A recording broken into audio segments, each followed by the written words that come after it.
What's up, people? It's another edition of the New Breed Podcast, the world's best new metal adjacent podcast from two dudes who are really there. I'm one half of your hosting duo, Jay Horskow. With me, I have my partner in crime, the notorious TIM, Tim Anderson Jr. Tim, how's it going?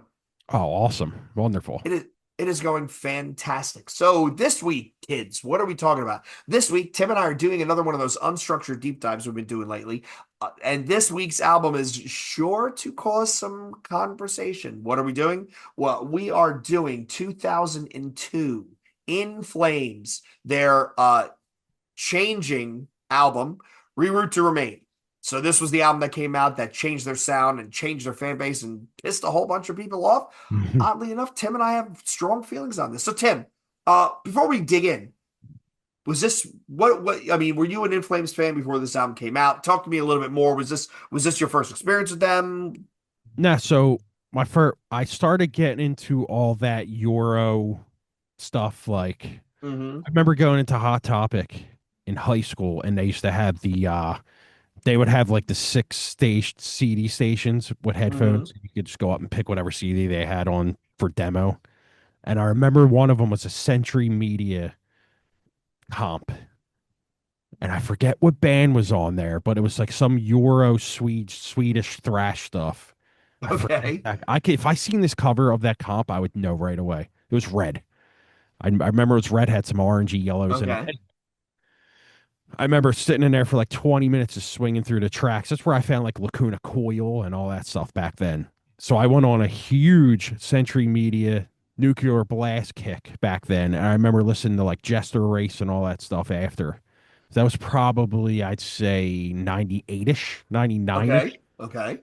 So it's, new metal is there, but I got into all that stuff like right from that Hot Topic CD. I actually bought that compilation that day and then just went down the fucking rabbit hole of like Napster and all that shit. Or Soulseek was starting to come out, and I probably have a CD book upstairs I should have grabbed one day and just flipped through it. And I guarantee you, it's In Flames, Zyklon. It's like all that shit. Okay. So yeah, I knew about this, and then when this came out, I was like, holy shit, this is great, man. Okay. It's a good Uh, record. So I had the opposite exposure. I found this album through Daniel Bergstrand, who had produced it, and he did all of Meshuggah's stuff up until that point. He did Destroy, Erase, Improve. He did Chaos Sphere. He also did Strapping Young Lads City. Yeah. And he also did, what was the other one? Chaos Sphere, Destroy, Erase, Improve, City. He did Devin Townsend. He did Ocean Machine. Yeah. And I found this dude, and I'm like, oh well, I love fucking Sugar. He's producing this. I should dig into this. At the same time, I found Soil Work for the first time because I knew that I think it was Devin Townsend did Natural Born Chaos. Yeah. So Great I ended record. up in this weird kind of not circle, but this weird orbit of I found one guy, found another guy, found another guy, so on and so forth. And I downloaded this album and I absolutely loved it. Absolutely loved it. I thought it was I didn't download it. I actually went to Best Buy. And I just remember being completely blown away that this is a really heavy but catchy album. And then I went back into their back catalog and I'm like, wow, this isn't what I expected. And the older stuff was just much heavier and much more abrasive. And I get it. Like I get it. But hey, well, let's get into it. Okay, so 2002. So let's talk about what's going on in the music scene in 2002. So at this point, I think we could say, Tim, new metal has reached its apex and it's starting the slow descent. I mean, you've got Korn, Limp Bizkit, Linkin Park. They're all over the mainstream, right? They're accepted. Excuse me. They're on TRL. They're on all this other stuff. They're playing the VMAs. It's a big, heavy music was a big thing, and it got pushed all over the place. And this was an entire generation of kids who probably didn't hear stuff like Judas Priest or Iron Maiden. So this was new for them. This was their idea of heavy. But we get to 2002, and quite honestly, we're oversaturated. You have your third wave new metal stuff is starting to come out. No offense, but your Primer 55s, your Reveilles, your late stage new metal stuff is starting to really come out, and it's a copy of a copy of a copy. And I don't think we talked about it when we did the Kill Switch interview, but or maybe we did. Did we talk about the funeral for new metal? Did we Yes. talk about that? Okay, so we did talk about that. So that was to launch Alive or Just Breathing. So all that is to say that this is a turning point in heavy music, right? Things are starting to change. We have new metal, which crested, and now it's on its way down, whether they liked it or not. Boiling below the surface, you have the new wave of American heavy metal. This is your Chimeras. This is your Lamb of Gods. This is your God Forbids. This is your Unearths. So all that stuff is bubbling. But you, at the same time, over in Sweden, you have these Swedish influence bands. Not Meshuggah. I think Meshuggah needs to be put into its own category because I think they're an outlier. They do what they do, and that's that. I agree. But you had In Flames, At the Gates, Dark Tranquillity. You had all these bands that are technically proficient playing together, refining this sound, which we now come to know as the Gothenburg sound, the American band that's most well can easily be described as being the most influenced by the Gothenburg sound is Darkest Hour. The original Darkest Hour stuff is that sound. As Hope Dies, Legion's Bow to a Faceless God, man, that's a deep cut right there. Oh yeah. That is the bands that really went into this sound. So, and in this Gothenburg sound, it was underground. It never got commercial airplay. It never got really anything noticed. So it was like truly an underground, they even sold out thing. And while this trend is and this sound is celebrated, In Flames comes out with Reroute to Remain, which quite honestly is it reboots that whole concept of what is the Gothenburg sound. It was a big stylistic departure from the previous album, which was Clayman, which I think was 2000. And it had parts of the European melodic death metal, but also it had some sensibilities, right? Some radio friendly sensibility. I think we'll talk about the singles in a minute, but there were a couple songs that actually were not unheard of to be on the radio. So it's kind of cool. Kind of cool. Let's talk about at this point, Tim. I think we should do a little bit and go pause and go backward to talk a little bit more about the Gothenburg sound. So when we think about In Flames and their presence in the Gothenburg sound, the band's debut album, I believe it was 94, it was Lunar Strain. This was raw, and there was a lot of actual session musicians, including the guy from Dark Tranquillity on vocals. That was something I learned when I was doing this research. Oh, okay. This was a screeching vocals, but there was also some melodic riffs. The drumming is very much representative of what we know to be that Gothenburg drumming. But Lunar Strain was a bit odd in the sense of there was also sort of some folk stuff with it. You remember there's violins, there's some acoustic interludes. So they played off the comparison of the real heavy aggressive stuff, very raw, but also some beautiful, almost indigenous type music. And so this is 2000, this is 94. Then we fast forward to 96, where we have Jester Race, which is, I think this is the first album. This is the album that's typically considered the first In Flames album because it's the first In Flames album that features Anders Frieden as their singer, right? So he becomes their permanent vocalist. And this album, it's most well known for the dual guitars. So you had Yep. dual guitars playing in harmony. A lot like Meshuggah in the sense that you have two very talented guitarists where it's not the typical rhythm guy just chugs the rhythm and the other guy does the solos. You have two guys almost going at each other, weaving these harmonies together. And the hooks that they're playing basically act as a chorus. The guitar hooks become the one-to-one for a chorus, which is really, really cool. And I don't know if you went back and listened to it, Tim, but the production of this album is kind of wild, where the guitars are very, very, very thick, and then the vocals are almost buried below them, which is a very now we can run out. You can't trip and fall without finding a band that does that. But at the same time, back then, this was truly, truly innovative. In '96, Oh right? yeah. In 96, you're still looking at you're looking at the beginnings of new metal. You're looking at the death of grunge, and these guys are out here doing some kind of wild stuff. And they're probably, I couldn't even imagine how old at that time. 20s. Very, very, very young. And they follow up Jester Race in 97 with Horacle, which this and the next album, Colony in 99, these are the albums that when I think of old In Flames, this is what I think of. So this is the lineup is stable. It's Anders on vocals. You have this is the best name ever. Jesper Stromblad as the guitarist. Peter Ewers is bass, Daniel Svensson drums, Bjorn Jalote as the other guitarist. I forget which one has the tiger stripes tattoos on his arm. It's kind of cool, not gonna lie.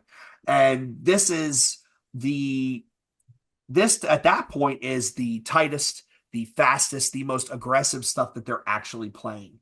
And they're we go from Horacle in 97 to Colony in 99. And then I'm gonna say that the high watermark for the In Flames sound is 2000's Clayman.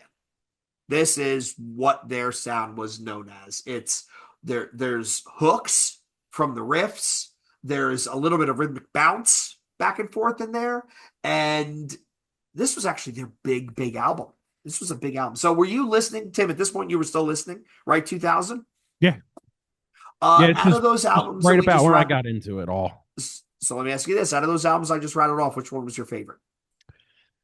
That's Between Jester Race, Horacle, Colony, Clayman, out of those four. man. That's a very hard question, honestly, because they all have they all have their strong points to them, but I honestly am a fan of the later stuff in them four records. Mm-hmm. I'm a fan of like the later stuff where the production got better. And what record has? Oh God, man! I there's so many songs going through my head. What record had episode 666 on it? Oh, let There's me give you Pinball. that. What's that other one? I'm looking right now. Hold on. Pinball Map. They have a while you're looking, they have a live record that came out in between that too. That's fucking great. Or it's Clayman has actually a DVD I think I still have upstairs.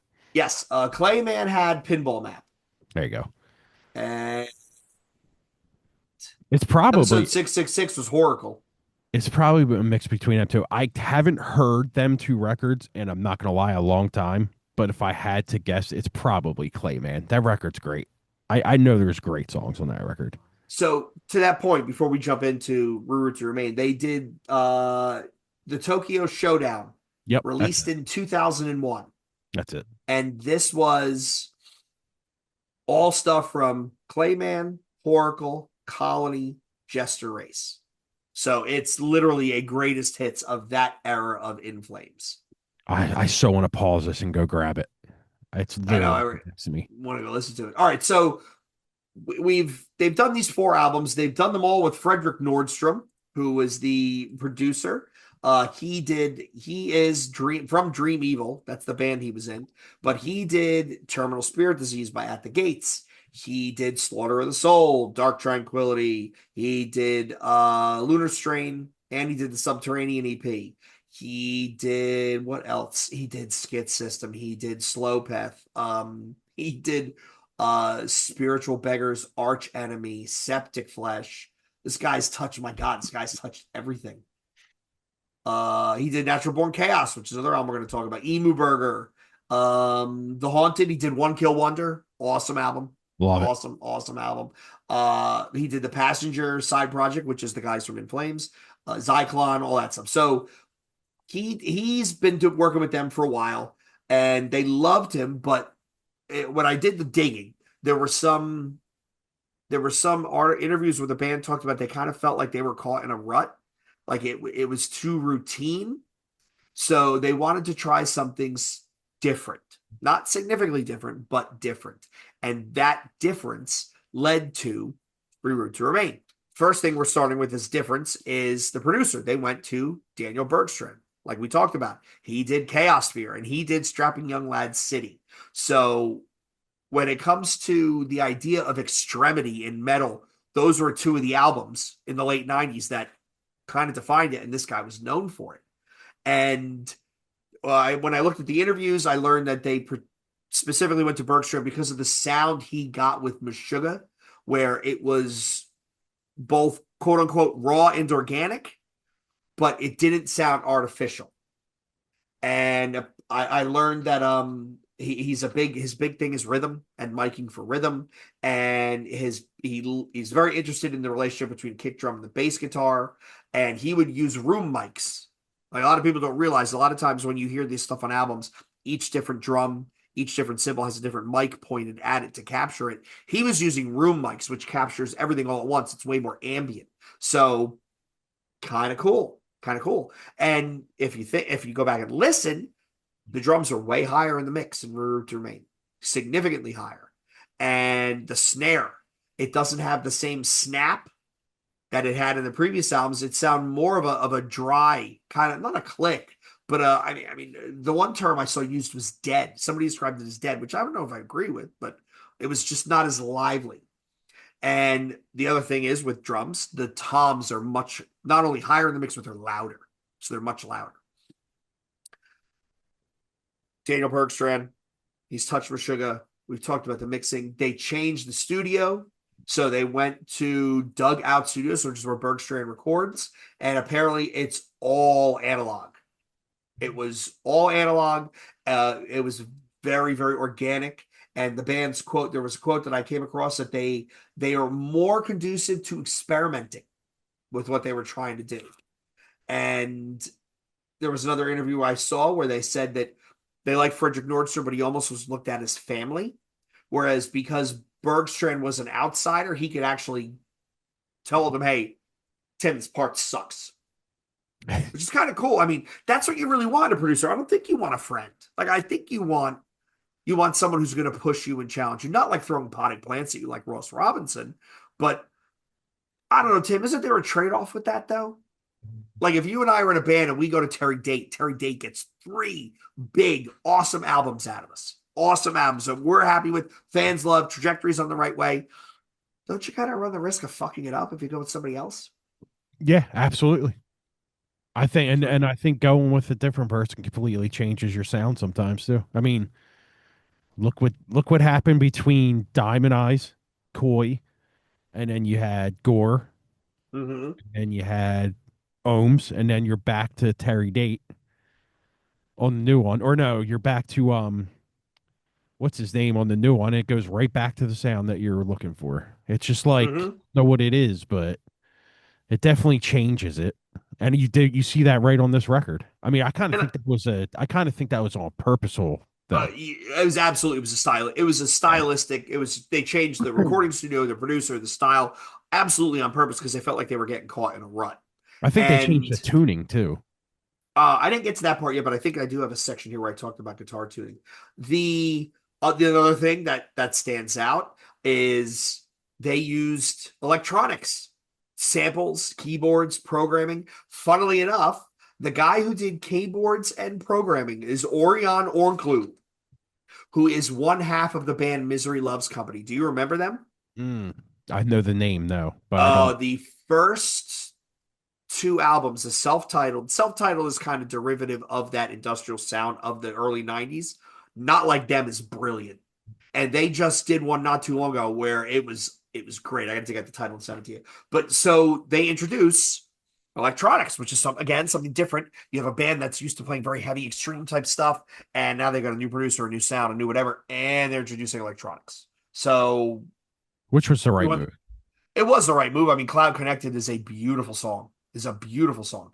And now you can start to see, if you're listening and following along and you don't know a lot about In Flames, now you can start to see why the fans got mad. You know the thing about too. I know we're not talking about this band, but it's funny. Like Soilwork puts out them three, Chain Heart Machine. They put out. I forget the other record at this present moment, but then they go to that fourth record or third or fourth record, and they go right to that sound as well. Yep, Natural Born Chaos, which I Yeah. picked up at the same time as this. This was produced by Devin Townsend and Frederick Nordstrom, so the guy who did the previous In Flames things. And I just remember picking this up, putting it in, and Follow the Hollow kicks in. Oh God, such a fucking And great. it's not only a great song, but it's a singable chorus on a death metal album. Yeah. Which Dude, that this, that record, I'm sorry, that record has way better riffs than Reroute.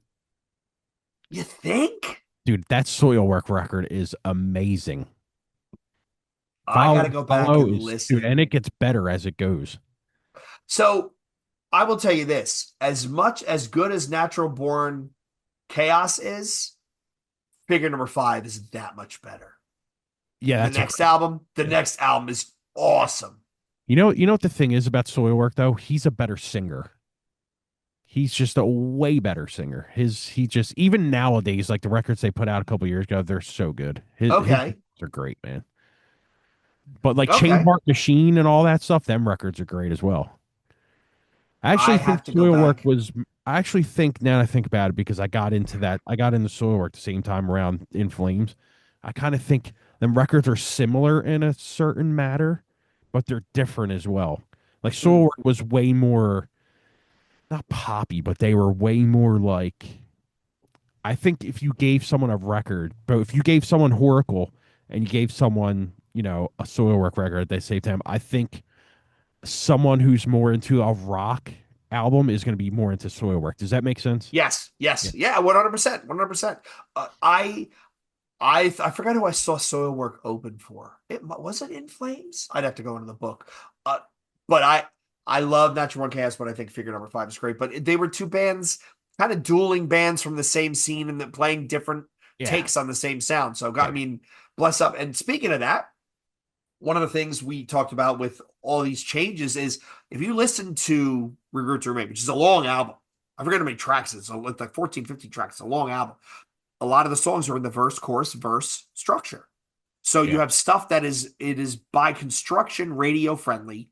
You add in some of the electronics, you add in some of the clean singing, you add in there's no warp speed guitar wankery solos, but it's really driving rhythms. Now you understand why this blows up, right? And again, new metal is on its way out. The new wave of American heavy metal is just starting. You have Slipknot. Slipknot actually took In Flames out. So I don't think people remember that. They were they said Anders Frieden, I caught this quote. He when they met Slipknot in Italy, he was shocked that all nine of them were In Flames fans. And there was a quote here that says, well, here's In Flames watching Slipknot destroy arenas with a sound that's really, really heavy, but they had the hooks, which is also what In Flames did. This to them said, hey, you know what? This heavy shit, there could be some mass appeal here. And then in 2002, they toured the US with Slayer and Soulfly. Mm. So imagine that. Imagine the crowd. You've got the Slayer carved into their chests, right? Old school thrash metal fans. You've got the new metal fans coming for Soulfly. And this is 2002. God, this had to be like the album three, maybe? Or is this Primitive? I don't know. But in the middle, you have In Flames, which is this heavy Gothenburg sound. What a wild lineup. And I mean, the crowds must have been really, really interesting. Yeah, I seen In Flames at the Troc. I just forget exactly. I think it was Demu, In Flames, and like two other. I just forget exactly who it was. I have to look that I up. I actually think I took Kim to see them and we left because it was sold out. It was so packed and so hot. We ended up Them leaving. shows were always sold out back then. Unbelievable. Yeah, people Let's don't. I'm like I understand like there's people from different areas and states that have these venues, but like, dude, the Troc was fucking legendary, dude. I'm I am surprised somebody can't find a way to buy it and revive it They because did. it was well they haven't reopened it yet though, have they? Now they're renovating it. They're the I think the one thing I read was the problem is first of all the parking is terrible for all the bands. That's the Yeah, first thing. it's And the terrible. second thing was Live Nation won't go anywhere near it because they've already got the Fillmore, which has two rooms. So they've got the TLA, which is comparable size. So I don't know. The Troc is 10 times better than the TLA. I will fight that till my death. Anyway, Absolutely. But the back to Fillmore is great. yeah, great sound too, except for the back room. It's kind of cheesy. 2002. What else is coming out in 2002? So you've got this album. We've got Natural Born Chaos, which we've just talked about. We've got Dark Tranquility with Damage Done. And Great. they stayed with their sound. You've got The Art of Balance by Shadows Fall, which Another I would great I record. would say that's their breakout album. You've got Steal the Sound by System of a Down, which is basically Toxicity 2. proving that the big new metal bands can still draw, along with the Untouchables. Untouchables by Korn. So this is, I think this was the last album of theirs I actually picked up. And you've also got Natural Born Chaos, Alive or Just Breathing. So at this point, we talked about 2004 being the final death, the nail in the coffin for new metal. 2002, the signs were showing, the cracks were there. And the underpinning, so the underpinning, not underpinning, underbilling, second bill of this album was 14 songs of conscious insanity. So the intent was this still has all the old bits in the DNA of what was In Flames, but this is them doing things totally different. So here you go, Tim. You talked about this. I have some notes here about tuning. In their all the albums up to Clayman, In Flames use C standard, Okay. which is two steps down from typical standard, which gave them a that crunch that we're used to hearing. With Reroute, they shifted to drop A sharp. Wow. So this is drop D with two whole steps down. A That's sharp, wild. man. That's a Uh big jump. what and my when I did this research and I did some trying to figure out what the differences are, drop tunings give you one finger power chords on the bottom strings, Yep. which gives better, it's just better for chugging. And it also gives you the little bit of a bounce in your sound. And when I did some of this digging, the songs like System and Trigger are the ones where that bounce is most apparent. But also, there's a track Transparent, which I don't remember. I don't remember what track that was. Hold on, let me find that track number because I might actually be able to just rattle it off the top of my head. Reroute to Remain, Transparent, which is track 6. On this, they went to drop G. Jesus. I got to go back and listen to that because I don't even remember what that sounds like. The the other thing that changed along with the tuning is the vocals, where Anders has that. It was referred to in a couple of the reviews at the time that I found as a whiny clean. So in Clayman, there were cleans, but they were buried or covered in effects. This it became central. So Metaphor, which is an actual ballad, I believe that Anders actually terms it fry screams, Yeah. and it's kind of interesting. I still think what he does is very very unique, and we're not going to go through lyrical themes. I did some word digging there, but it's just this whole thing was around. It wasn't petty, not petty. It wasn't poetic and pretty like they were in the previous. This was more about personal anxiety, personal conformity, internal struggles, blah, blah, blah, blah, blah, blah, which is interesting. Some of the standout tracks. So Reroute to Remain. So this starts with an electronic sample, and then there's a catchy bounce riff. This one goes back and forth between the Gothenburg sound and the American hook sound. You have System, which is their most new metal song with a stop-start bridge. You have Drifter, which is the galloping fast one. I can already. So this is the twin guitar melody. It sounds most like the Colony stuff. So I guess it was kind of a throwback. And then Transparent, which was their drop G sludge like industrial. I got to go back and listen to that song because I remember really really liking almost all the songs of the sound, but I can't place that one. So when this album comes out, Tim, we know what happens. The fans. The first half of the fans are screaming it's a sellout. So they have the video for Trigger. It shows up on MTV. Actually, the guys from Soilwork are in it. They were, and we talked about it at the time, they were looking at changing their sound with Natural Born Chaos. So, and the video itself was kind of clean and fun. And I think they were all wearing white, so it was humorous, which is not that dark, angry Gothenburg shit, that image they cultivated to that point. So half your fans are coming out saying this is predictable. They're biting out for new metal. What's with the whiny vocals? This is a cash grab. But then you have the other half of the fans, which includes the band themselves, saying, "Well, for us, this is a stylistic evolution." And I ran into a quote by Bjorn and Anders where they actually said that they were bored with the old sound. If they kept repeating Clayman, it would have been a creative death, quote unquote. Which Yeah. is they got to try something new, right?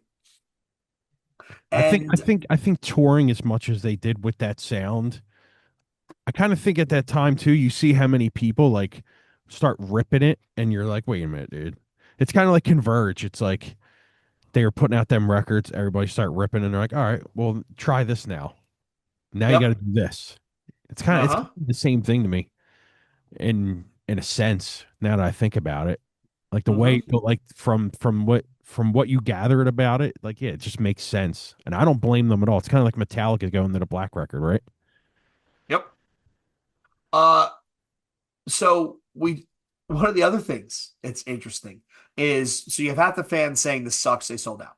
You've other half the fans saying this is great, it's a stylistic They change. cut their Uh, hair. they started wearing guy liner. The other interesting part that happened about this time is Jesper Stromblad, again, best guitarist name ever. He was kind of stuck in the sense of he was one of the people who said, we need to make this change. And we really need to make this change. We don't want to write ourselves into a corner. And after he leaves the band in 2010, afterwards he comes out and he describes the modern In Flames sound as, quote, a polished turd, unquote. And he was upset that they lost the guitar-based riffing that defined the original vision. And I don't know, man. That might just be sour grapes if you're asking me, because you can't be the one pushing for the change and then years later after you've left the band say, yeah, I kind of hated it. That kind of seems like kind of copping out. Like lean Yeah, into it and own it, right? Like yeah, every once in a exactly. while Own it, you buddy. put out, everybody has their Saint Anger or their Turbo, right? Everybody's got one. Well, didn't he end up in the new in there's like an In Flame, there's like a band that's just like all old In Flames members. What the hell are they called again? Halo. Is the Halo effect? Is he in Halo Effect? Yes. Is he really? Yes. So it's Peter Ewers, Okay. who was the bassist up into Colony, Yep. from Colony to Battles. Nicholas Engelin, he is a guitarist who he was also in. He was in Passenger. He's been in and out of In Flames. Yep. You have Michael Stan, who Uh-huh. is a Dark Tranquility guy, Yeah, he's a singer of Dark Tranquility. and Daniel Svensson, and he also played for In Flames. Yeah. So So it's it's just it's like the what's that term people use? It's the outcast of In yeah, Flames. it's the In Flames retirement village. It's Metamucil In Flames. Yeah, it is. It's Metamucil In Flames. So I think I just did it again. One of the things I think we should talk about, Tim, we're going to talk a little bit about the critical response, which I saw one reviewer referred this to as the In Flames version of the Black Album. Yeah. So streamlining their sound for mass appeal. It was a bold step, which is how somebody says, I'm not sure if I like this or not, but that's what we call it. There was a lot of acknowledgement about the quality of the songwriting increased, song structures, even with the style change. And retrospectively, what is it? Decibel Magazine ranked 326, Rock Hard, ranked at number 326 in the 500 greatest rock and metal albums of all time. Without Reroute. I would argue that this band would have written themselves into a corner. They would have been the metal band that does the same album every time. And while some bands that works for, a lot of bands it doesn't. And I, 100%. I, I think they had to change. So when we talk about charts, Clayman sold 12,000 first week.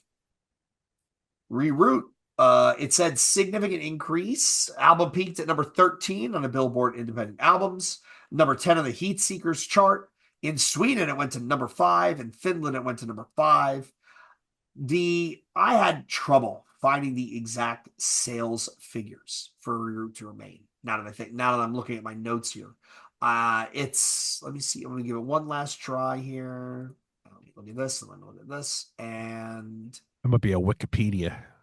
no, I'm looking at all it shows is position. It doesn't show sales, which is kind of exciting, kind of interesting.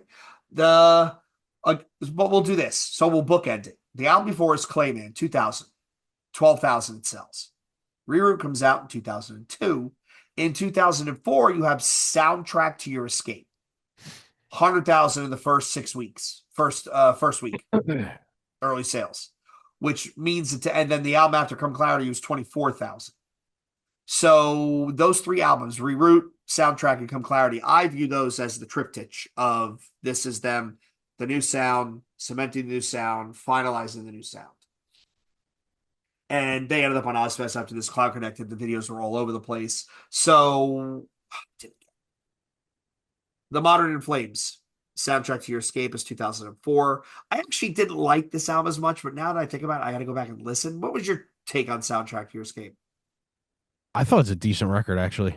I do think as they go, they get a little stale, and then they got another bump in like good records. Like Sounds of a Playground Fading is okay. Then the one after that is really good. I just forget the name of it. Is Uh, that Siren Charms? Siren Charms is great. Because when I did my research, it said soundtrack was 2004. This pushed it a little hard, heavier. Come Clarity was they were trying to bounce between both sounds, and Yeah, it kind of didn't work if we're going to be honest. And then 2014 was Siren Charms. 2016 was Battles, and Battle. for this is where I mean, excuse me, arguably this is where they move into alternative rock. What's it? Is that that's not the newest one, is it? Didn't they put out one No, like I'm 2 years pulling ago? it up now to see what the newest one is. So, Come Clarity, you have Reroute to Remain, Soundtrack to Your Escape. Come Clarity has the Derek Hess cover, yes, with the heart. Then you have Yeah. A Sense of Purpose, Yeah, Sense of Purpose. Okay. Sounds of a Playground Fading. So that's 2008 is Purpose. Playground is 2011. Siren Charms is 2014. Battles is 2016. Foregone in 2023. That one's good. I didn't even listen to this. It was produced by Howard Benson. Yeah, it's a good record. Huh. I got to check that out. So Yeah, they let's went like this all the time. They were ups, like, peaks yep, and valleys, up peaks peak. and valleys, ups and downs, which is I think that's kind of normal that bands will do this. It's funny because the trajectory of Soilwork is kind of basically the same thing. They go like this, but then they just keep going Mm-hmm. up, man. Their new records are great, man. Like I think when we first started doing this podcast, they put a record out. I forget. It's got a weird title. I think it begins with a V, but that record is amazing, dude. I, it's interesting how you point that out. They do have the same trajectory. Yeah, it's like they just took after each other. Like, hey, okay, well they did this. All right, we're gonna do this now. It's like okay, and then Agreed, Soilwork agreed. Well, basically was like, all right, we're adding blast beats back in. Fuck it. blast beats, gutturals, and slams. Did you see that video I sent of the guy doing concrete slam No. where he's playing the equivalent of torture, but instead of gutturals, he's dragging one cinder block across each other, and it's going. I'll play it. I'll play it in the break. It's wild. Tim, let's take this one home. So you have bands like Trivium, Killswitch, As I Lay Dying openly citing In Flames as their primary in source. And to yes and that, they didn't copy the Jester Race. They copied Reroute. Screaming verses, singing choruses, groove, drop riffs, which is ironic that this band was basically one of the original progenitors of metalcore. They created it, then they went away from it. But when they went kind of away from it, they also influenced all the bands that they created to turn around and embrace that sound. So the metalcore breakdown and the interplay there that can be directly chased back to what they did in 2002. It can be directly traced back to this album. All that stuff that got big in the later aughts can be traced back to these guys. In conclusion, I think it was a risk. It was a ballsy move, but I think it was the right move. It was a calculated risk, but I think it worked for them. They were able to maintain relevance and still bang out a bunch of albums. They got themselves some reputation. They got noticed in the States. I mean, touring with Slayer and Soulfly is no joke. Like Yeah, this is Soulfly at definitely. their at arguably their peak. Slayer is hitting on all cylinders. Without Reroute to Remain, you're looking at No Modern in Flames. You're looking at a drastically different impetus for what became the metalcore scene in the late 2000s. And I actually think that this album, not Load, not the Black Album, not Load, not Turbo, not the sadly, I'm going to say it aloud, not Filth Pig, not the Suicide Science album that everybody hates. This album proves that if you take a chance and sometimes you take a flyer, it actually bears a whole lot of fruit. Yeah, I would agree 100%. I think we should go into the hot take here that people are going to be like, get the fuck out of here. And I think the hot take for both of us on this is their best record. 100%. Yeah. It's 100%. And here's my scientific argument. My scientific argument is this. This is a band that is used to playing stuff that is more technical, more precise, more heavy. And they consciously said, you know what? Fuck it. We're going to go to pop song structure. We're going to add some electronics, maybe add a little bit more screamy, cleany vocals and see where it goes. So, not to say they dumbed down, because that would insult the band and insult, obviously, an album that we both love. But I think they were a band that was so talented musically that they can afford to take a quote unquote step down in technicality and still maintain the heaviness that they have. Yeah, I mean, because there is songs on here that have that same colony sound to it. Oh, Listen to the record, they still have it. I would ask everybody when this episode, when you're done watching, listening, however you're consuming, pause it and go listen to this album. Check out the whole thing. I guarantee you enjoy it. I guarantee it. 100%. Yeah, it's their best record. And we're going to close with that because it is. So, New Breed underscore podcast, Twitter and Instagram, newbreedpodcast@gmail.com, 267-297-4627 for your voicemail complaints. Leave them. We play them on air. Find us at r/new metal. Find us in our Facebook group. New episodes every Wednesday at 12 p.m. when Tim and I both remember. And reaction vids, they're coming back, people. Be on the lookout. Reaction vids are coming. So we'll see them on Fridays at 12 p.m. Until next week and the next episodes, Tim and Jay saying cheers.